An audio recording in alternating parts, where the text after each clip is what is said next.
In this process, have there been things that you've learned about the way in which women process stress or frustration or injustice that has surprised you, or just sort of been sort of something that is that really wasn't on your radar? That's interesting. I mean, it's hard to pinpoint one like a lesson I learned or something like that, but I Mhm. think what has been really useful for me, or something that an opportunity that I'm very grateful for, is to have had this time, as an actor, which is most of what I do. uh Mhm.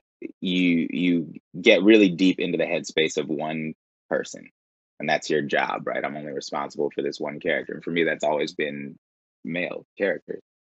And to When you write, you get to take on the emotions and the headspaces of whoever you're writing for.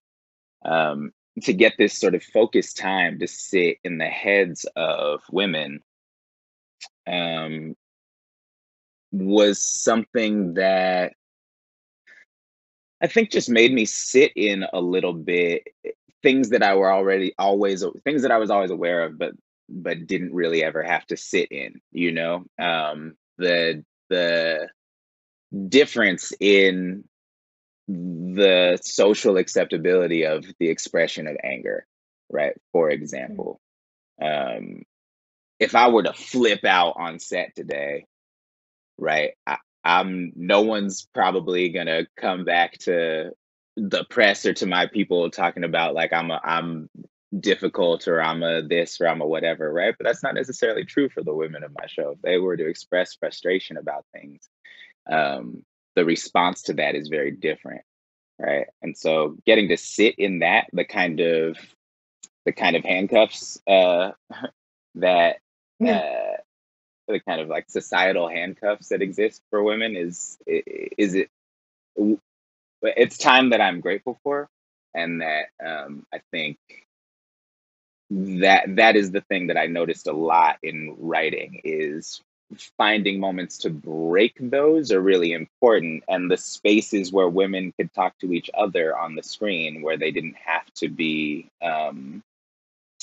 where they were allowed to be less aware of the gaze of like the male gaze that always exists on them, became really important, because it was the only times where you could really have them free to not to sort of release those shackles, and that I think is, um, anyway, speaks to something that is true of life, I believe, also, but uh, um, that we see woefully rare, like little of in our televised art.